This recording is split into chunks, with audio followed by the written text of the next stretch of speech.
cable. No? I'm not going to push it. There we go. Okay, cable, we're ready to start. Okay, this is the Board of Selectmen meeting.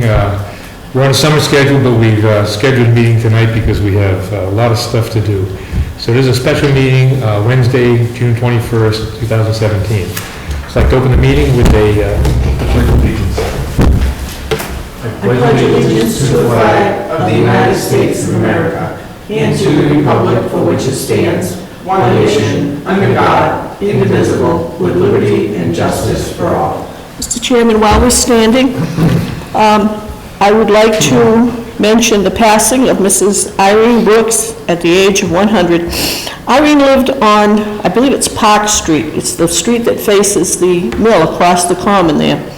And she was very active in the Women's Auxiliary at the VFW. She was active at the former St. Joseph's Church. I think everybody knew Irene and Charlie Brooks. And at one time, one of her sons was a call firefighter. No, he was a full-time, I believe, firefighter. And the other woman that passed that I would like to mention is Carol Williams. Carol lived on Williams Street, and she actually was a den mother when my son was a Cub Scout. So I would ask a moment in silence in memory of these two ladies.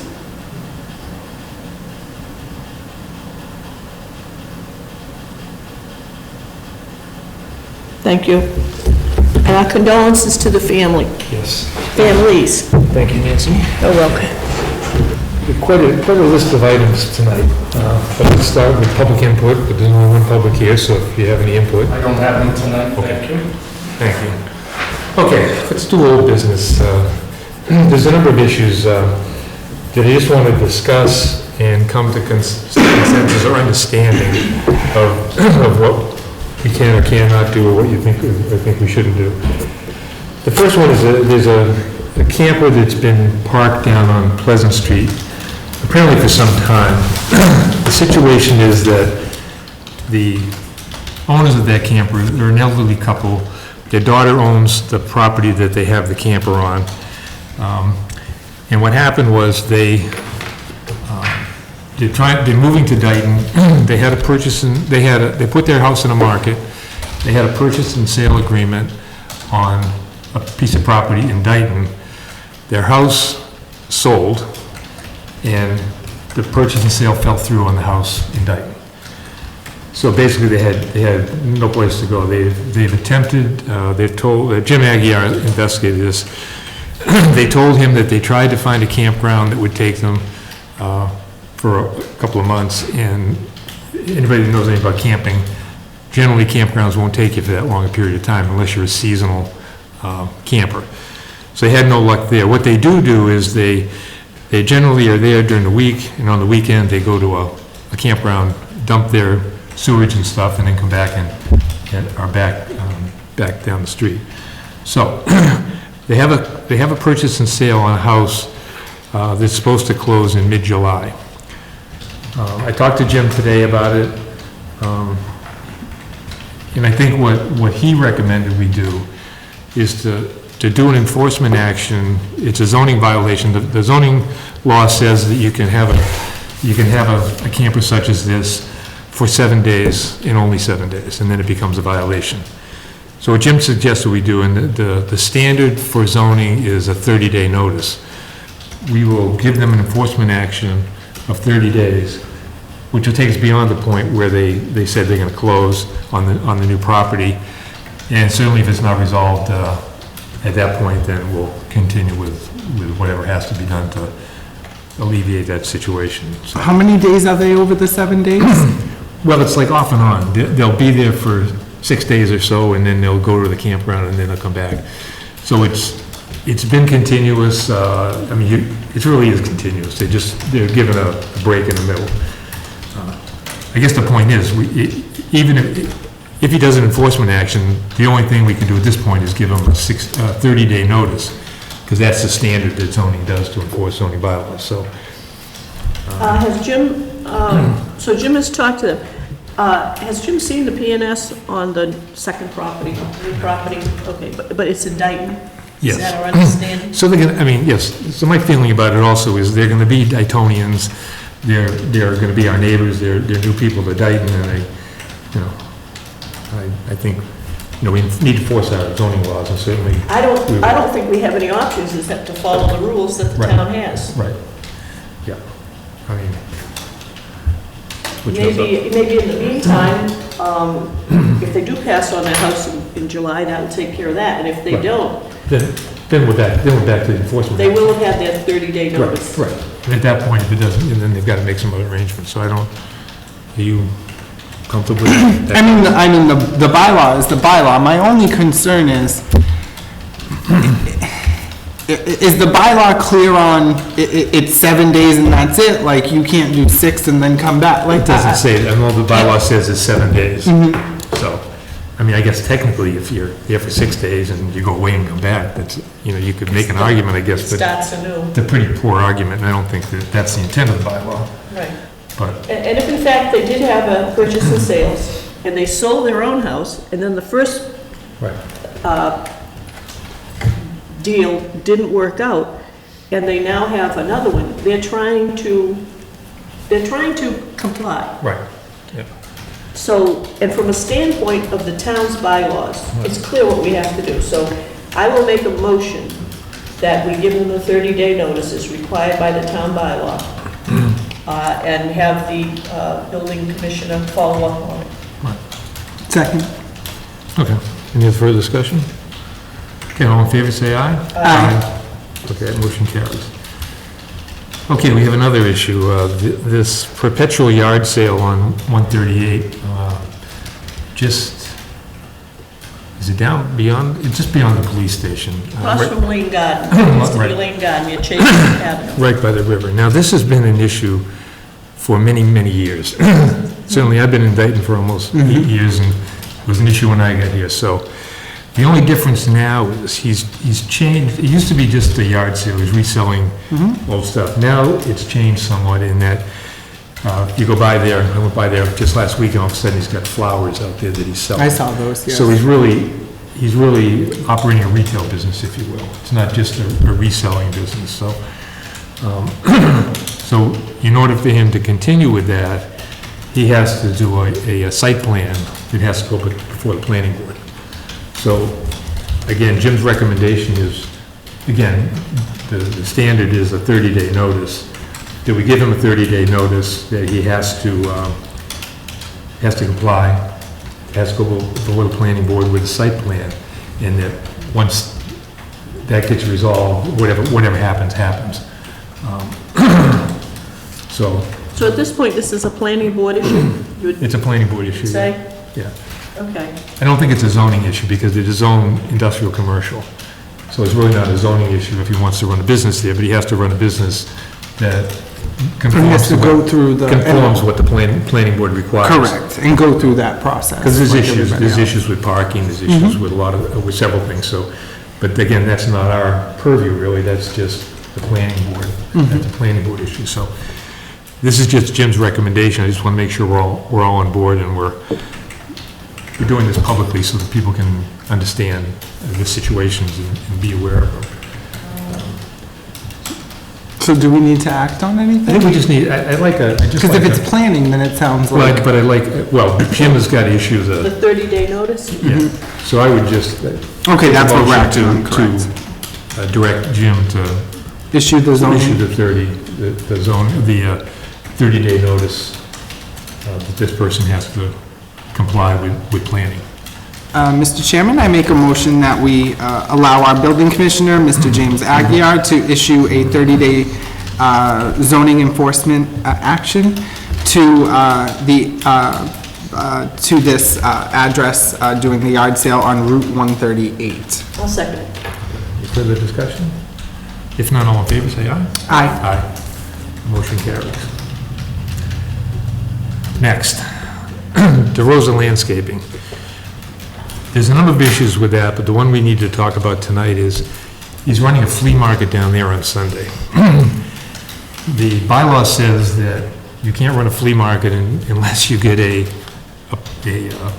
permit from the Board of Selectmen. So I said to Jim, okay, what does the permit require? And there's nothing stated about what the permit requires. There's nothing stated about what is required to run a flea market. So my problem with it at this point is, we have nothing to evaluate whether we should give him a permit or not. And So there is no, as I understand, and I don't think since we've been on the board, this has ever come to us, so there's no process even to apply yet. Right. Not for a flea market. Correct. There is for a yard sale. Correct, yes, of course. We don't charge, we get the paper. So the issue with his flea market there, I think is there's a number of issues. Number one is, we need to develop some criteria upon which to evaluate someone when they come in and say, I want a permit to run a flea market. That's number one. Number two is, it's not just the Board of Selectmen, but certainly the Board of Health needs to be involved in it as well, because I don't know what they require, but do they require, porta-johns, or do they require, If things? there's any kind of food, there are food permits involved. Right, I understand that. And those things the Board of Health Exactly. Correct. can do. But I think the two things that you just bring up, if those are required, I think part of our criteria then would be to say, you can't sell food. The other thing is, the first thing that comes to mind is no livestock, no selling of livestock. But again, we don't have any criteria for this, so what I would suggest is that we develop, in conjunction with the building inspector, some criteria upon which to evaluate, and the Board of Health, some criteria which to evaluate flea market requests. And personally, I concur, and I agree with that. My one question is, while we develop the criteria, will DeRosa Landscaping be allowed to do the flea market? I think as selectmen, we have no ability to say you can't do it, because we have no criteria to say what you should or shouldn't do. I agree. Now, the Board of Health needs to be made aware of it, because if they require certain things, they don't need a permit for that, just certain things are Yeah, required. the Board of Health would not stop flea market, but they would certainly look at what's being sold. And as I said, even if it's a candy bar, That's right. there's regulations. Right. So the Board of Health, immediate action would be the Board of Health would send in an inspector and Right. see what's going on, and make sure that they do have written guidelines that they can Right. give to the property owner and say, even if a piece of candy turns up here, Yep. this is what has to be complied with. So I think what we should do, my recommendation would be defer this to the Board of Health, number one, Yep. for their action, Yep. if any is needed. And secondly, that we, as a Board of Selectmen, and working with the building inspector, develop some criteria on how we will evaluate requests for flea markets. Mr. Chairman, I'd like to make a motion that we do all of the aforementioned and proceed in the manner that you just mentioned regarding the flea market. So I make that motion. And I'll second it. Okay, any further discussion? All in favor, say aye. Aye. Motion carries. And once we get this done, we need to get the word out, because in Right. July or August, my church has a Right. flea market. Yeah, so which is why I just want to say, and that's why the discussion will be important as to figuring out that process, because that's the precedent for all the flea markets Exactly. going forward. Right. I think one thing that, so everybody knows, one thing that we're trying very hard to do, and that is not make, judgments or evaluations of things or set things up without some objective criteria, so that we can adequately evaluate things, so that we have some, going forward, we have some record of why we've approved or not approved something, and secondly, so that as these things come up, we can evaluate them adequately, and everybody will know why we came to whatever decision we came to. So that's kind of what our criteria is and what we're trying to do. Welcome. Welcome. Okay, the next item we have down here is the recruitment and consultant for town administrator. Last week, for anybody that watched, we contacted a number of consultants that could help us recruit a town administrator. We were not successful the first two times. We tried to do it ourselves for a number of reasons. We talked to two companies. Well, we talked to two companies. One was, let's what's the name of this, Alan Gould, which is Municipal Resource Incorporated. They are a group out of New Hampshire who have done extensive recruiting, and the other one was Community Paradigm Associates, LLC, which is out of Plymouth, Mass., and they've also done some recruiting. So we had other people we contacted that were non-responsive. So I think at this point, we'd like to have a discussion about which of these two individuals, if we want to continue down this path about what we should do. I guess the first thing we should discuss is, do we want to go with this approach to getting some assistance? And just so everybody knows, basically what these consultants do is they do the advertisement for us.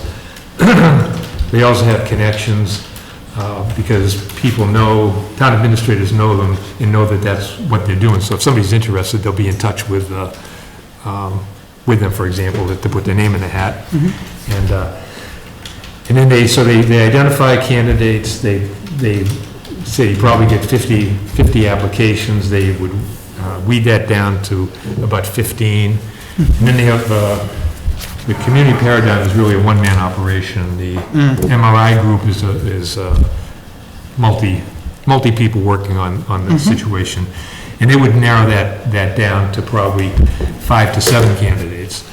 And then they would then present us with the number of candidates that we want in the final. We could take 5 to 7, we could take 2, 3, 4, whatever we felt we wanted to look at. But the advantage of going this route, in my opinion, is that both of the principals at these two organizations have been town administrators, so they really know what they're looking for. And I think that both of them said it will take anywhere from 8 to 12 weeks to go through this process properly. So I guess that's my evaluation of the situation. Sure. So I think the first thing we need to do is say, do we want to go this route, or do we want to try and do it ourselves? So, I'll be honest, I probably wasn't the biggest fan in the beginning, but, and I know this is unrelated, we also have a couple other searches we need to do for very important positions as well, one of them being a fire chief.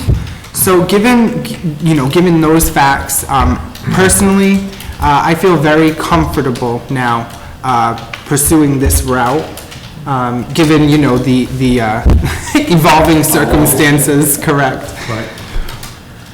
And their presentations were solid. I feel very comfortable with the fact that these are prior town administrators will be doing our search. They know the skills that are required to be successful town administrators, because they both were successful in their positions. So I feel very comfortable, and I think that, I'm on board.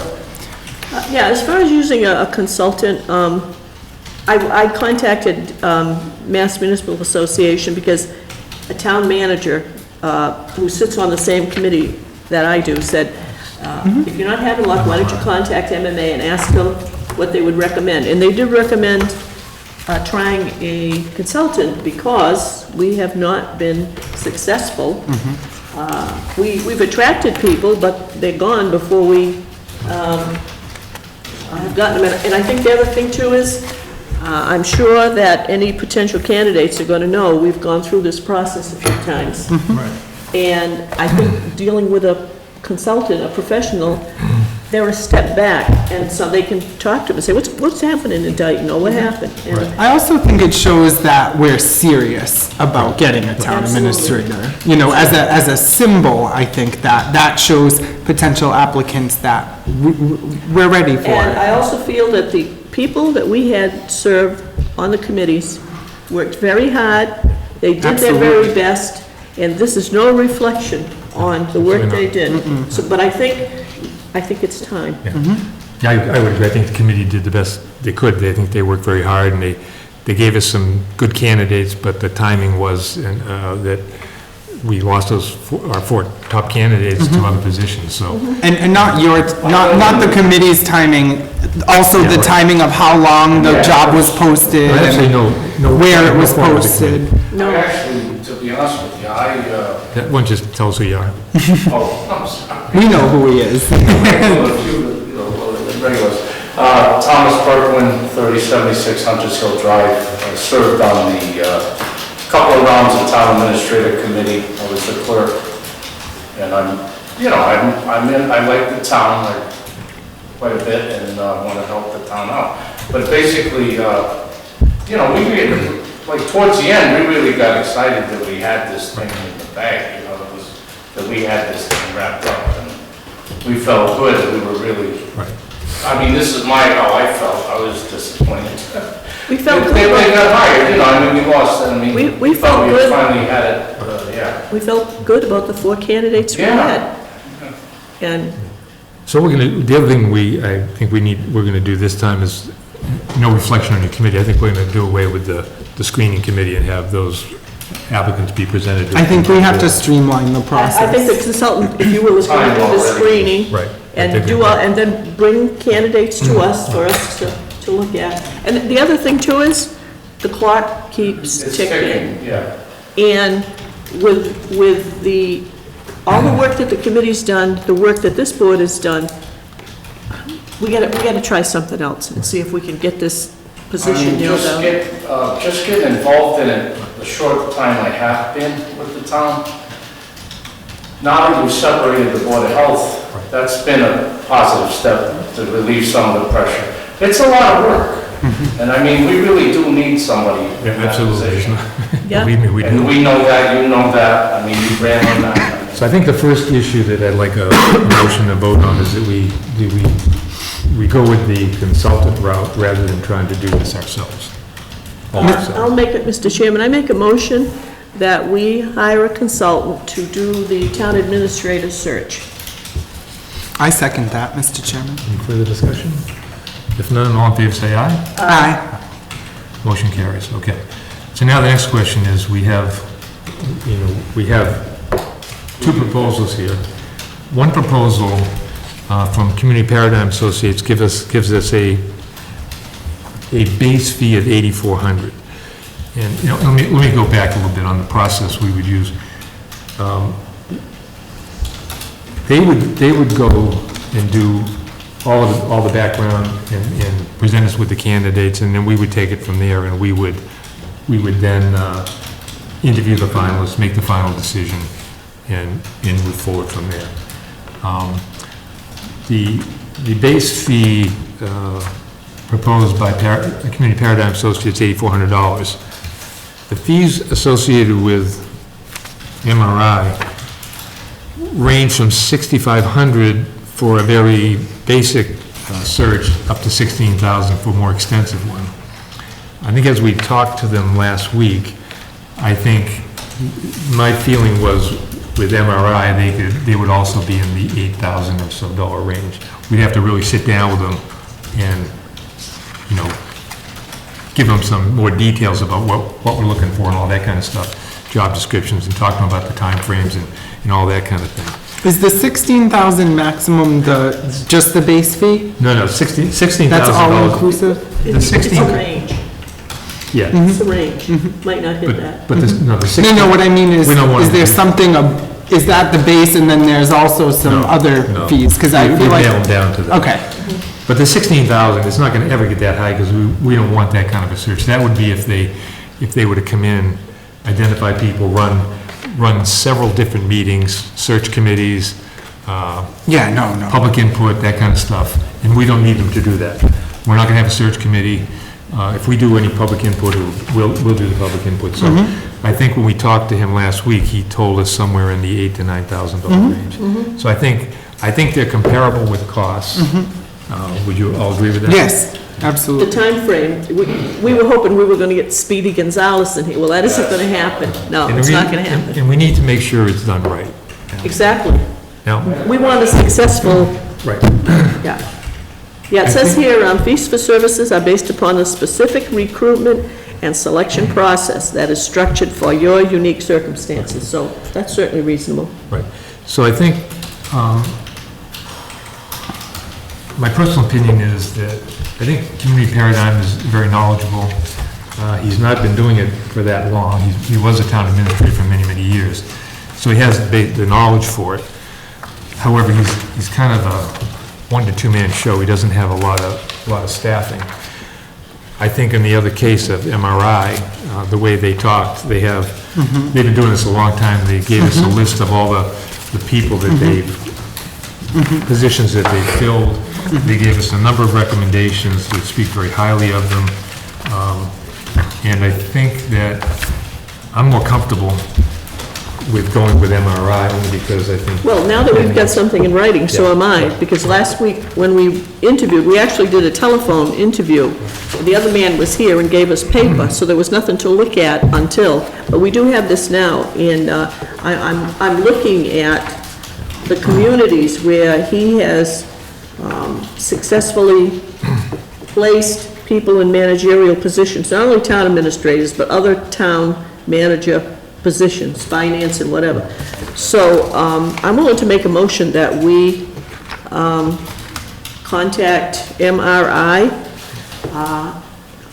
and enter an agreement with them to find us a new town administrator. And we need a town administrator. The price of this needs to remain below $10,000, otherwise you have to go to RFP. Okay. And I think from talking to them, we can structure it in such a way that it'll clearly be below that. Okay, and so I will finish it with cost not to exceed $10,000. Okay, before I second, I just want to say why I'm for Municipal Resources, Inc. I think, oh, you stole my coffee. That's okay. I'm for them because based on just the discussion before I even received this, I appreciated how he spoke at length about the fluidity there would be through the different processes. We touched upon it, but I think I really appreciated that. I think that it holds things up when you have to start and complete one thing and then start and complete one thing. If everything flows together, I think it'll run smoother, and his original timeline was just as cohesive as Community Paradigm Associates, but I felt like there was more fluidity, so I think there was more flexibility in terms of speed for Municipal Resources, so I will happily second that. And I think, okay, motion has been made and seconded. The other thing I want to say is when Brett talks about fluidity, when he described their process, they would do the advertisement, and as soon as they started getting applications in, another team would start to evaluate them. Thank you, yes. They would do background checks on Correct. those people. So the thing is always moving along. And then when we get to the final candidates, they have different people interviewing them, so I think... And they can do that because there's more than... Because there's more of them. Right? Correct. Exactly. Are they gonna update you as they go Website. along? Oh, yeah, we'll be Because you involved may every... also be able to provide. They'll also come down. Correct. They'll also come down. One of the things that they said, they'll come down and they'll work with us to understand the culture of the town and, what Dayton's all about and stuff. So I think I'm very comfortable with that. So that being said, any further discussion? Okay. All in favor, say aye. Aye. So the motion carries to hire Municipal Resources Incorporated and to negotiate an agreement that doesn't exceed $10,000. Okay. Good. Okay. We have a betterment application for 352 Main Street. Why don't you explain this, since you've been Okay. involved in it before? We have a betterment agreement here, and what this entails is, at the annual town meeting each year, we appropriate money for the Title V program. And any resident can apply for assistance, which is a low-cost loan to have a septic system put in. We have our first application in about a year and a half, and the Board of Health signed off on this, and now it has to be approved by the Board of Selectmen. And then the next step is it will be turned over to the tax collector, because the repayment of this low-interest loan is handled through the town, and when they get their tax bill, they will be making an additional payment towards paying off this loan. So, Mr. Chairman, I will make a motion that the board approve and sign the betterment agreement for 352 Main Street. In it, Put in a septic system. for the septic system. Second. The only other thing I wanted to say is, this is not just something that the town of Dayton dreamed up. This is a Commonwealth of Massachusetts program that towns can adopt to do. And it's an attempt by our town to help, people out with this low-interest loan so that they can do things like improve their septics and get their Title V passed, so. Okay, all in favor, say aye. Aye. Motion carries. Thank you. Karen, do you have to witness these signatures? Because I'm looking at this and I'm seeing, I think it needs to be notarized, that's what I mean. so we'll, Are you putting on your notary Yeah, hat now? there's a statement here. are you a notary? Yes. Yes. Okay. So if we sign it, you can notarize it. Yes. So this one, somebody should sign right now. Perks of the job. Do all three of them sign it? or That's what can I'm I looking just sign for. it? I can just sign it, probably as the chairman. Oh, there's room for 3 signatures. This, yeah, So okay. let's all sign it. You watching, Karen? See, it's even on film, so can't get away with it. You want to administer the oath while we're all sitting here? Sure. Raise your right hand. Do you swear that you all signed this of the free act and deed? Yes, Yes. Yes. I will. Oh, this is, putting my wrong hand up. Did I have the right hand up? I guess we're going to sign a couple of them. Sign them all.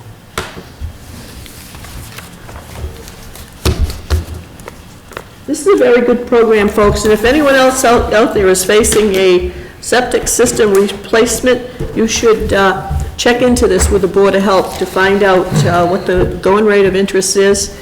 And as I say, the payback is arranged through the town tax collector. So it would be a quarterly payment, I assume, like taxes. Okay, the next item on the agenda is request by the Dayton Police Station Building Committee for waiver of fees. Thank you. So let me read to them. Dear Selectmen, on behalf of the duly appointed Dayton Police Station Committee, we'd like to request that any permit, inspection, and filing fees normally assessed by the town or its elected boards be waived for any work associated with the design and construction of the new Dayton Police Station, such to include all fees associated with conservation, zoning, planning, all permit and inspection fees for the building of the facility, and any other such fees that would normally be sought by the town. I'll make a motion to waive the fees as requested. Second. Yeah, I just want to say, I agree. It makes no sense to take taxpayer money, move it from this part, To pay taxpayers. so, okay. All in favor, say aye. Aye. Motion carries. Moving right along. Thank you, Mr. McGee. Request by the Building Commission to carry over 48 hours of vacation time from FY17 to FY18. Read it. Yeah, sure. This is dated June 19th, 2017, to the Board of Selectmen regarding vacation request carryover. Dear Board, I respectfully request to transfer 48 hours vacation time that I have accumulated in the Building Department from the current fiscal year 2017 to fiscal year 2018. Respectfully, James D. Aguiar, Jr., Building Commissioner. Mr. Chairman, I'd like to make a motion that we approve the request from our building commissioner to carry over 48 hours of vacation time from fiscal year 2017 to fiscal year 2018. Second. Okay, all in favor, say aye. Aye. Motion carries. Thank you. We have a request from Patrolman James Duddy. Thank you. Not sure what this is about. Okay, this is from Patrolman James Duddy to Chief Robert McDonald. As you're well aware, I was injured while on duty on February 17, 2017. Since that time, I have been on 111F, which is out of work due to injury. At 1:15 on June 20th, I cleared from full active duty. My first date back will be June 23rd. With our schedules being a 4-day rotation, leaves me working June 23rd, 24th, 25th, 26th, 29th, and 30th. With the new fiscal year approaching, I'm requesting that I be allowed to carry an additional 4 vacation days. I currently have 19 days on the books.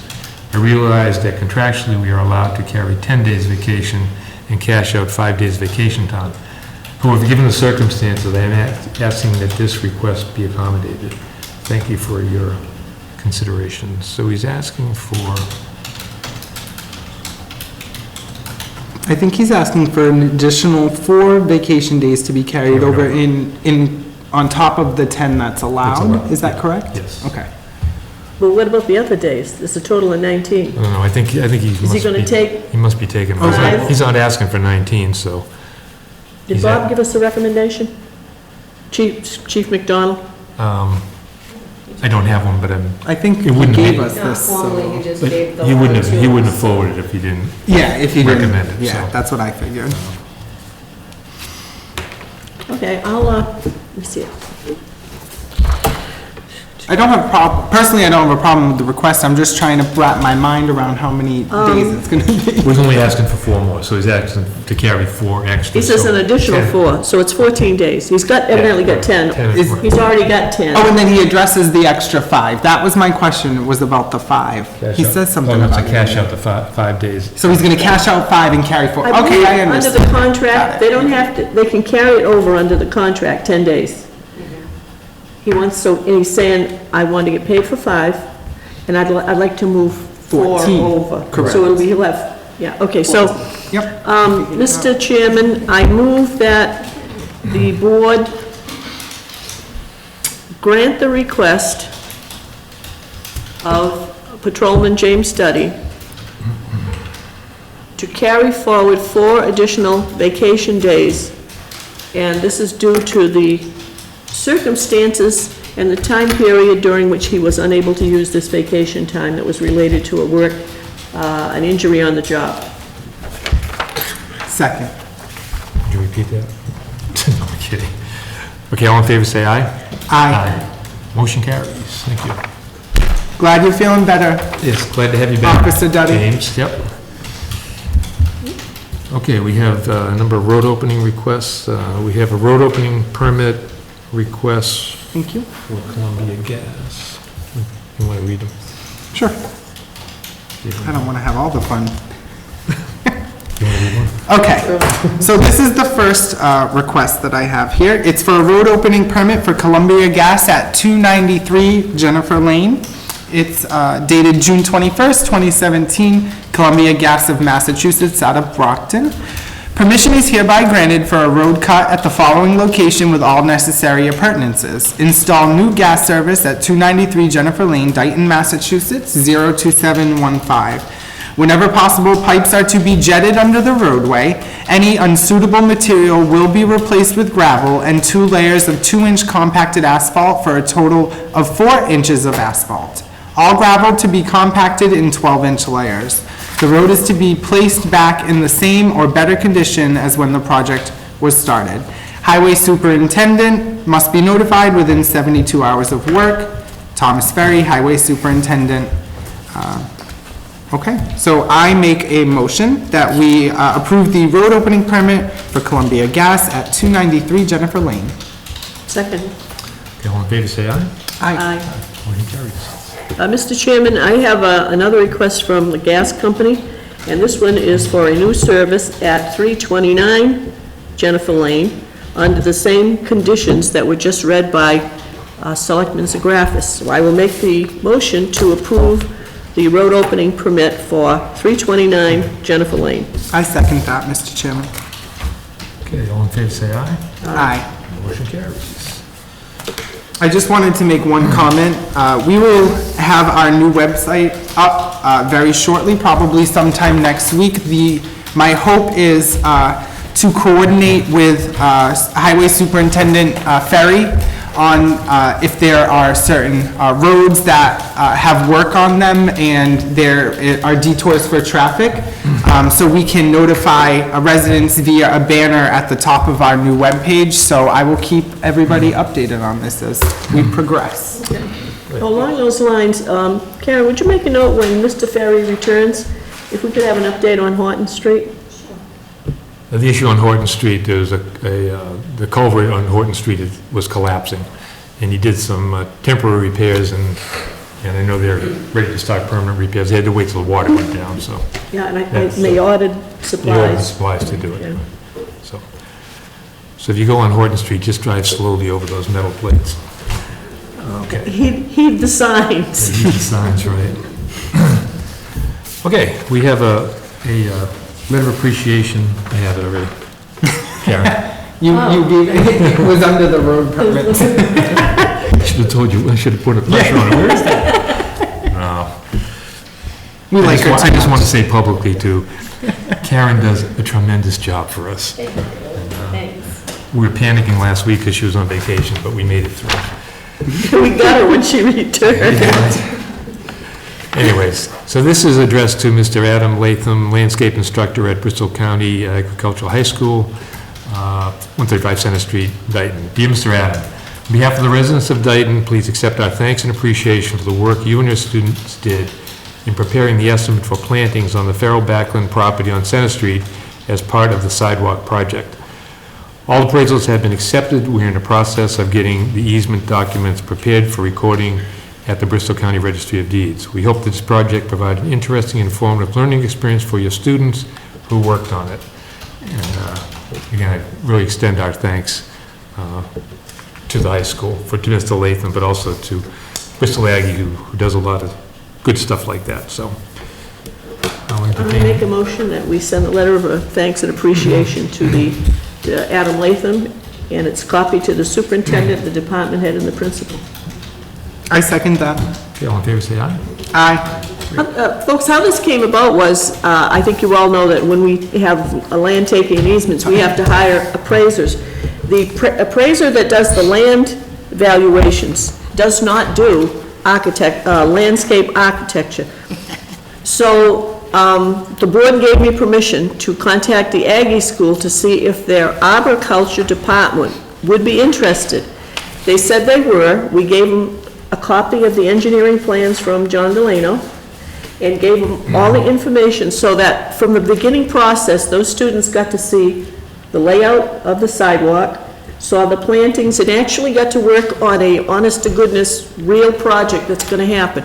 So I know that the teacher and also the superintendent were very interested in, if this is a real-life experience. Right. A real job, so, and they did a good job. Yeah, so we thank you, Mr. Latham, thank the students also. Okay, a number of announcements. The first one is from Dayton Police, and Dayton Police, they've asked that the board alert residents about a current IRS scam being reported, and this is not uncommon, but the caller states there will be serious penalties unless they comply with what the caller is asking. The bottom line is never give personal information to these kind of callers. The current number, if you want to write this down, what you'll see on your ID on your phone is the 619-329-2589. The bottom line is if the IRS requires information from you, it will always be in writing on official IRS letterhead. So never respond to anybody that calls you and says they need certain information. And this is the IRS. And not even just for the IRS. That pretty much goes for anybody that calls you wanting personal information over the phone, unless you are absolutely sure who it is. But there's no way to verify if someone says they're from your bank or they're from your credit card company Or a utility. or utility. We're going to shut off your power or something ridiculous. What I would do, for number one, I would never give information. Secondly, if you think it's legitimate, ask them what number you can call them back on, and then call them back, and if, you get a legitimate answer on the other end of the phone, then I think you can be... I will also state, 619 is an area code in San Diego, California. Not local. Right. Also, I'm pretty sure if the IRS were gonna call, it would have been before April 15th, when your taxes were due. The IRS will never, I think the bottom line, the IRS will never call you. They won't call you. They'll send you something in writing. And the reason they do that, if you think about it, is so they have a record of what they're requesting from a taxpayer. And how many times they contacted you and whether or not you responded. But the IRS will never call you, so. And if you know other people out there, pass this information on to them. The elderly are the ones that these scams generally target. And, and so people can get into bad situations very innocently, but beware. Okay, Free Fun Fridays. Who knows about that? I do. You do? Yeah. Free Fun Fridays, and we will have this information, we'll make some copies so that this will be in the foyer. This is from the Highland Street Organization. This is a group in Boston, and what this is, on Fridays, well, June 23rd, starting June 23rd through August the 25th, on this card, there is a list of all of the museums and parks and zoos that have free admission on these Fridays. There is everything here from the Kennedy Library to Franklin Park Zoo to the Children's Museum. They're on the Cape, they're in the western part of the state, like Jacob's Pillow Dance Ensemble, Smith College, they're in Worcester, they're in, you name it, Tower Hill Botanic Garden, Museum of Fine Arts, on and on. We'll make some copies and we'll leave these in the foyer. So if you're looking for a day trip for children, but even adults, this is a good program. Zoos, museums, you name it. So this is going to be available. And then the next item that we have, Let's give the web address too. if you want to check this out online, visit highlandstreet.org or call area code 617-969-8900 for more information. They even have Old Sturbridge Village on here. That's not cheap. But anyhow, we'll have that for you. That was given to me on Monday. I had gone to the St. Vincent de Paul drop-off site in Taunton, and they said just come in, and they were passing these out. So these are free events, just got to get there. And then the other thing they gave me was this yellow poster. This is a, if you will, summer meal program. It's at the Taunton Area Community Table Meal Center at 378 Bay Street in Taunton. They are open Monday, Tuesday, Wednesday for lunch, 10 a.m. to 1 p.m. Thursday evenings for the Family Cafe from 4:30 to 7 p.m. And on Saturdays, the third and last Saturday of the month from 9 a.m. to 11. Meals are free of charge, no questions asked, everyone is welcome, join us.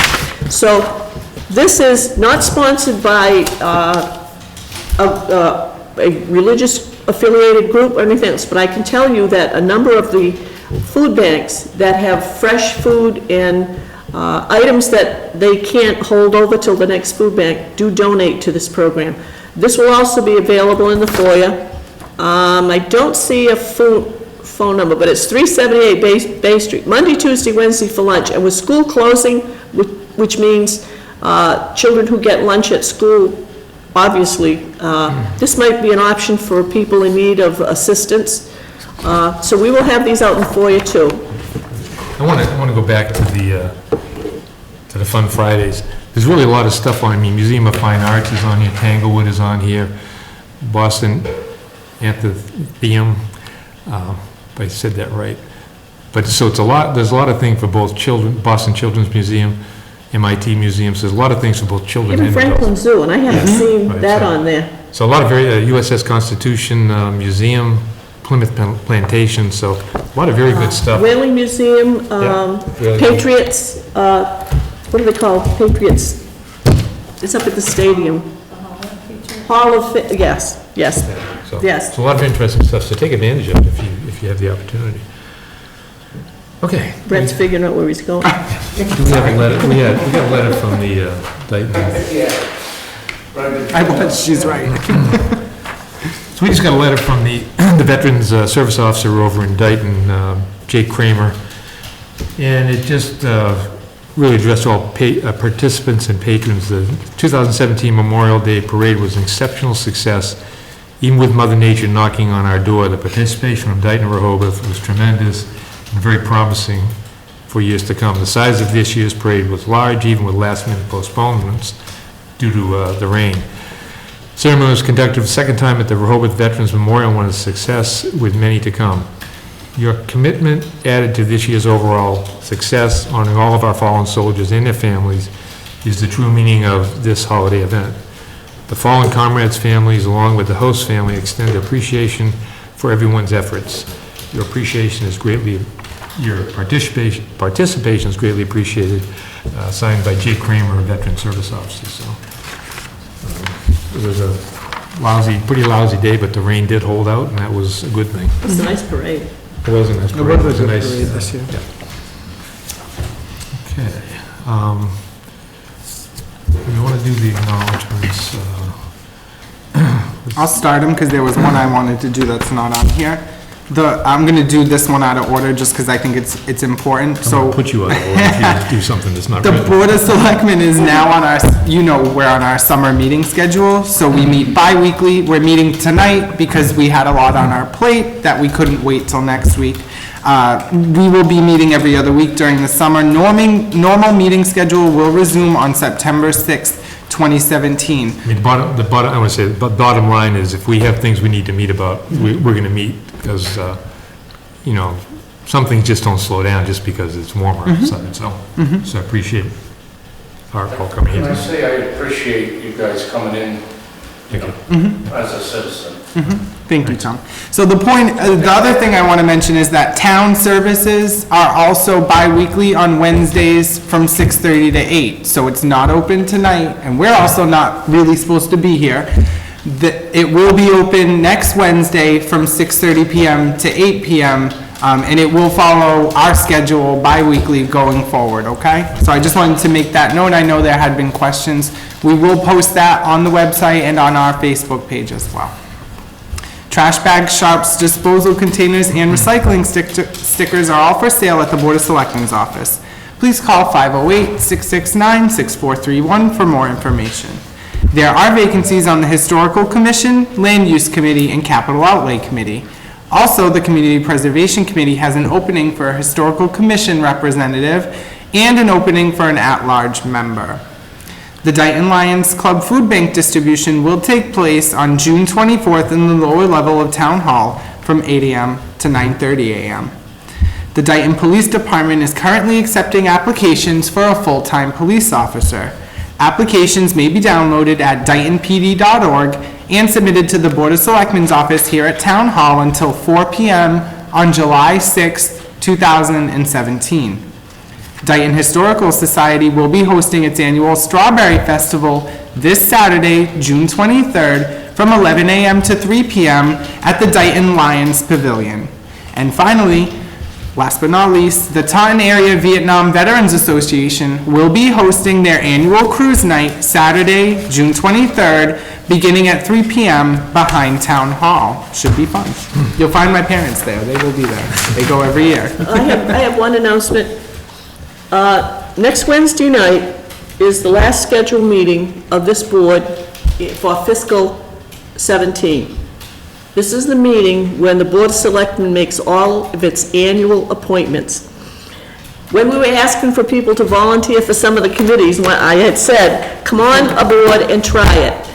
If anyone has been appointed and you've now decided you don't want to be reappointed, please let the board know. Other than that, if you are currently serving and have not notified us that you don't want to be reappointed to various committees, those appointments will take place next week, and you think awarding bids takes time? Where did you see the list that Karen has? I know. But anyhow, just wanted to give everybody a heads up. I also want to say that if you want to get off a committee, we may not accept your resignation because What we really want to say we need is, volunteers, believe me. what we really want to say is you don't really want to get off the Right. committee. And we do appreciate everybody that's volunteered for the different committees. Yes, That's- thank you, everybody. Yeah, that's what makes the town work, because, We had a lot of people come in. Yeah. We so did. I thank feel you like very there's much. been a large influx in the last couple Of months. course, we didn't let them out when they came in. It's a one-way door here at Town Hall. do we have any reports? Only that today was the Volunteer Appreciation Luncheon that the Council on Aging has every year.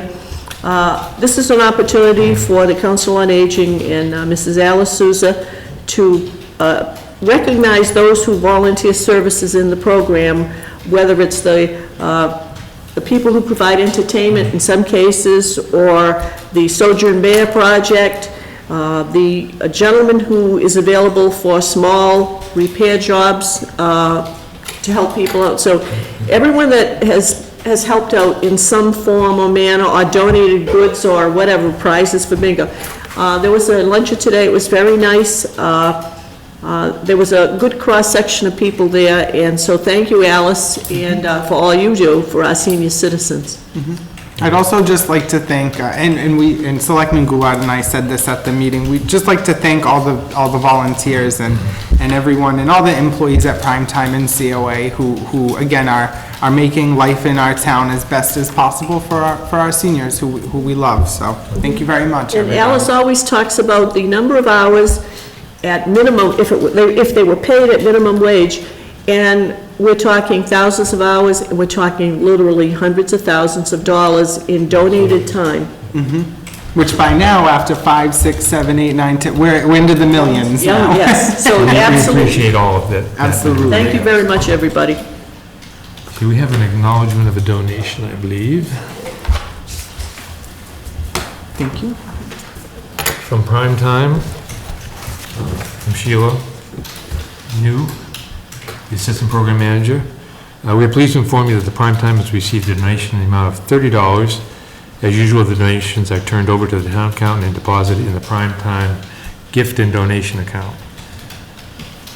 Mr. Chairman, I make a motion that we acknowledge the anonymous donation of $30 to Primetime. Second. All in favor, say aye. Aye. The next we have, but I want to open up to public input if you're here for public input. Or to- Thank you. Yes, I'm just, What I'd like you to do is just come up here so we can catch you on mic and okay, tell us your name, and you can take a seat if you want, you can stand, whatever you feel like. point this at myself. Yes, here you go. Usually the podium is ready, I apologize. My name is Bob Elliott, I live at 1401 William Street, and I'm here to see how many people are on the same page as regards the taxation of the solar field or solar farm that was put in this past year on our property. There's a pilot agreement in the mix. There was confusion about whether it was properly done because the town did not, I think, vote to approve it. The people that put the field in believe that they owe no more taxes to the town than what has been agreed to in that pilot agreement. It stands for payment in lieu of taxes. That's what we agreed to, that's what we're paying. And I just got one of these pink slips today for the part of the taxes that are due to the improvement of the land as a result of the radio system. So, Mr. Elliott, I'm Nancy Goulart, and I did get the message. You and I have been calling one another and not talking to anybody. Telephone and is much better, I think. So what I need to understand is, what are your concerns about the pilot agreement that you have? And then that actually took place, it was approved at town meeting. The actual signing took place before I was on the board. I was on the finance committee, so I do know something about it. But if you tell me what your concerns are, then I try my best to answer them. We're getting these tax bills.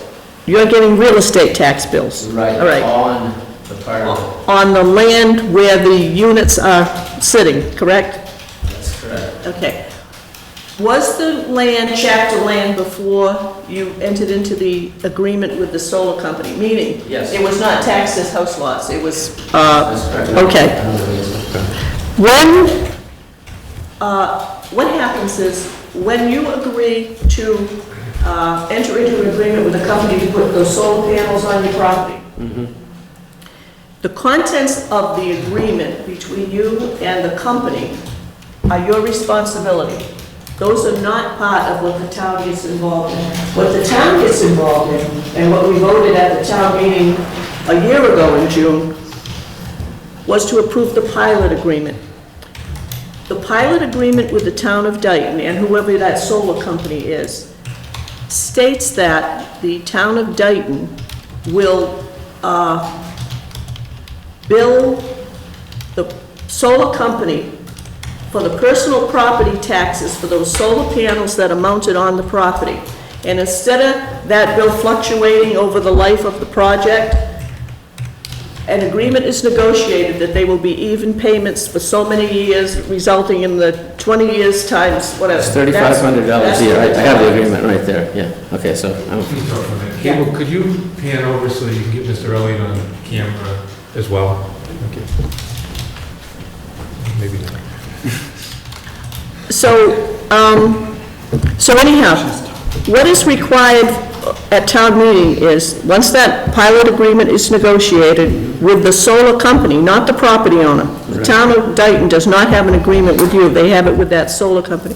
yep. The Department of Revenue requires that in order for that to go into effect, it has to be approved at town meeting. So it did go to town meeting a year ago, June, would have been 2016, and the voters approved it. So that company has billed personal property taxes on the panels. You still own the land that they sit on, okay?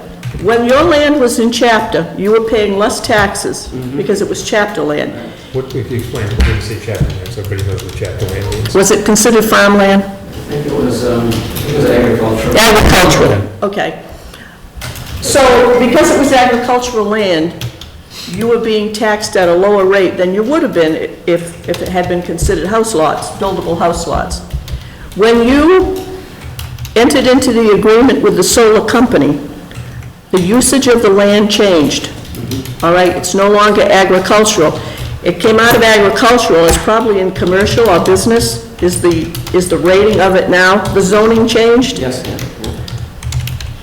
It also changed the tax rate. So the first thing that would have happened was, when the land came out of chapter and went into the new classification, you would have had to pay taxes, back taxes on the land when it was agricultural, to bring it up to where it would be as the new zoning classification. Some number of years, Right. 5 years back or something. Yes, something like that.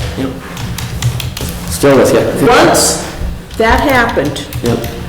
and you signed that agreement with the solar company, which is strictly between you and the solar company, you personally, at that point in time, as the owner of the land, assumed all responsibility for the taxes on that land at the new tax rate. Yes and no. I guess, yes, in that the rate changed, but that was anticipated in the agreement. In the Your solar agreement with the solar company. And they don't acknowledge, I mean, in that agreement, it says that they would pay both the back taxes, up to $5,000, I think, for the land that came out of chapter into the new classification. And any increase in the tax valuation on the land that they were leasing. Now, their position is, and not as a lawyer, but just as, why they're apparently not wanting to pay any more than the pilot agreement. Because that pilot agreement states both personal and real property. So they call real property real estate, I believe. So any taxes on real estate associated with a solar field is, in their opinion, covered by the pilot agreement. Well, you're putting real estate and personal together, so that, I can tell you right now, that's not correct. They are being taxed on the personal. I mean, if you read the pilot agreement, it says this covers all taxes, both personal, which is the panels, I believe, and real, which I believe is the property, but as I say, Okay. I'm not a lawyer, yeah. The pilot agreement that I'm familiar with, it was clear to me, Can I show it to you? That- Or no? I think, well, I'm getting to the point that, Okay, yeah, well, the point I want to make is, if you believe that there is a difference of opinion between you and the solar company, or the solar company and you and the town, the first thing you need to do from a civil standpoint is have your attorney look at that agreement. Did your attorney approve that agreement before you signed it? I never signed the pilot agreement. No, not the pilot agreement. Oh, the Pilot contract agreement is between us town and Dayton.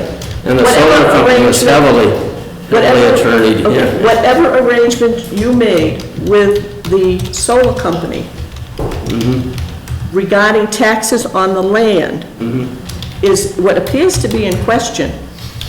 Well, it's pretty clear what it states there. Yeah, go ahead. Well, I was just gonna say, I don't think we can resolve this issue here tonight, so I think you should have, as Nancy said, your attorney should look at it. Well, that's right, just before I got into spending more attorney money here, I just wanted to make sure there was a clear reason for it. If you feel that there is, I'll call it a misinterpretation of the pilot agreement as it applies to you and your taxes, if I were in your position, I would give it to my attorney and say, I think this is wrong for the following reasons.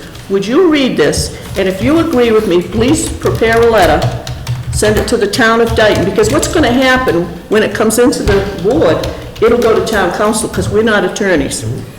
Right. Okay? Right. So that's the next step. Whatever your concerns are, I would put it in writing through your attorney. But you need a legal opinion. Yes. Oh, no, I understand that, it's just, Because we can't resolve that here. no, And I it's just, understand. that's why I'm here, because, I didn't want to pay this and then go to the solar company and say, clearly states in our agreement Yeah. that you are to pay the real property taxes. The town does not acknowledge that real property is part of that pilot agreement, which, to my reading of it, it very clearly does acknowledge that pilot is part of it. But I think, But yeah, but I realize it has no standing, so that's fine, so I mean, what Nancy's saying, because in order for us to get involved in it, we need a letter from your attorney to say, this is what how we interpret, how you guys interpret it, and then we would go to our legal counsel to get this opinion, and then we would be in a position to talk to you about how to resolve it if there's a difference of opinion. But that's all legal. Can I ask you this, is this the first pilot agreement in this town? No, but it's the only one that's been approved at town meeting. So it's the only one that's in effect then, is that correct? The other two, well, one of them, I think there's still a lot of details for that one. There is a second one, but they were all on the warrant a year ago for approval at town meeting. What happened was, yours was the first one, and there was sufficient information based on the review of legal counsel, town council, that we could take it and a procedure to use on how to get this officially approved at a town meeting. That was all worked out. So your agreement came up, and it got approved. There were problems with the other two. The third one really didn't have enough detail even to explain it. The second one had, I'll say, missing information that when we got to town meeting, that information was not given to us, so we couldn't put it before the voters because, quite frankly, I'm the one that was supposed to explain it, and I didn't have the info to do it. So those two got tabled, and they're still tabled. Yeah. So those pilot agreements have still got to go to town meeting. Well, I would just say, I'll talk to my attorney, but if any landowner of my sensibility of the law would read that and say, the town has clearly agreed to accept this pilot payment in lieu of real estate taxes. And I don't know because I haven't seen it, but I think the advice that everybody should take, when you enter into these agreements, you need legal counsel. So I didn't have that agreement though. You guys did, right? Well, you entered in something. Well, I entered in mine, yeah, and then you said, well, we're not gonna tax, we're gonna make this deal with you guys. I think what I'm saying is, before you enter into these kind of agreements. Oh, no. Legal counsel, so you make sure. No, my father's a lawyer, my brother's a lawyer, and then, well, You we're have a lease agreement. In effect, you're like a landlord. You're leasing land to somebody to use your land. Yep. Your lease agreement should cover all the terms and conditions so that the payment you receive should cover your expenses, which would be all of the taxes that would be assessed to you. And quite frankly, I hope you would be making a little bit more because you're leasing it, but by the same token, that's the lease agreement that you have. The pilot agreement, so the lease agreement... That's not the lease agreement I have, though. Well, Lease agreement states... all right. Yeah, that's okay. We can't get into the lease agreement. Right, yeah. I think we got it. That was yours. We're getting nowhere. I think the advice we just gave you, I think you need to talk to your lawyer, your legal counsel. No, I can see it's not just a misunderstanding, it's It's an interpretation. Yeah, exactly. So if your lawyer looks at it and thinks you have a case to present something to the town, then you should do that, and we'll talk to our legal counsel and come to a Could you do this? Could you have your legal counsel look at it? What do we do? The thing We is, don't know what we're looking at. I'm only saying this because otherwise, I'm paying a guy $275 an hour, and you're paying whoever you pay, you know, and. But we can't use town resources to review an agreement that you. Right, the only thing that would be useful, that's like a discovery thing or something, right? Where you Mr. Elliott, for that to go to town meeting for a vote, Yeah, to even make the warrant, it Yeah. had to be reviewed and approved by town council. It was. oh, we already looked at it then. Oh, Okay, you good. can't, nothing can go on a town meeting warrant without the last Oh, okay, oh, approval. excellent, But okay, good. we can't go to him now because he's going to say, what is Mr. Elliott's concerns? And, well, it's the interpretation of the pilot agreement. Well, what's his concern? Well, we don't know the details. So that's why we need to know from you, through your lawyer, what are the concerns, the details in that pilot agreement? So that when it comes in, we can give it to town council and say, here's the issues they're questioning. And your lawyer will present a case that, you know, a case of what, of how he interprets it based on, with some basis, not just, I don't like it, you know. Well, it's not, I don't like it, it's a pretty good I'm just using the interpretation of saying that this is who's gonna using pay that us, to you know. simplify the Yeah, no, I get it. discussion here, because, Okay. you know, I mean, first of all, I mean, our position will always be to meet the obligations of the town. If we, you know, if we should do something, we'll certainly do it. But we need to have, you know, we need to have something from your lawyer, so Yep. our lawyer has something to look at, to say, okay, so these are the concerns, and they'll research it and say, okay, we agree or we don't agree. And then, Okay, okay. okay? I mean, if I were, not that, is there something wrong with me sending you a copy of this? Not that, it's not gonna change anything. Right. But it's like day and night to me to read the thing, you know? I mean, you can send it to us, we'll read it, but we. Okay. We've got, we we've got won't- the pilot agreement. We've Okay, got- we will, Not the pilot agreement. Oh, your lease? agreement, yeah. That's civil. That's not the town of Dayton at all. No, I'm just saying, if there was an agreement that said, I will do this, end of story. yeah, but see, It's not necessary. we're not lawyers, we can't give you any kind of interpretation that you give us. We're not parties to the lease. Yeah, exactly. It's just that it's, Secondly, we can't engage the town lawyer with the town tax. yeah, no, we're not on the wrong venue, we're on the Right, so I think if you. townwide TV here, yeah, but, If you want to pursue it, I think you need to have your lawyer look at it. Okay. Send us a letter with his concerns, and then we'll pass it to our legal counsel and try to resolve that way, okay? Okay, Yep. thanks. So, okay. Sorry it took so long, but I think both of us were ships in the night. Well, you know, it's like there's so many, Yeah. people that, and it's not that many, but it's hard to get everybody, okay, so you're good. Okay, thank you. Okay. But I appreciate you coming in and talking to Yeah, it's us. nice to, and so you're clear with the assessors and tax people that the right things are being mailed out to the right people? Yeah, I mean, that's the assessor's job, and Okay. they know what to do, so. Okay, thanks. Thank you. Okay, approval of minutes, do we have minutes? No minutes, okay. We've got a couple of warrants here to approve, so, Mr. Chairman, I move that warrant 51A-17, the amount of $81,120.34 payroll, and warrant 51B-17 in the amount of $50,292.78 accounts payable, both dated June 21st, be approved. Second. all in favor? Aye. Motion carries. Any other input? Okay, Motion to adjourn? Second. in favor, say aye. Aye. Aye. Thank you, Kate. Have a good weekend, everybody. Thank you.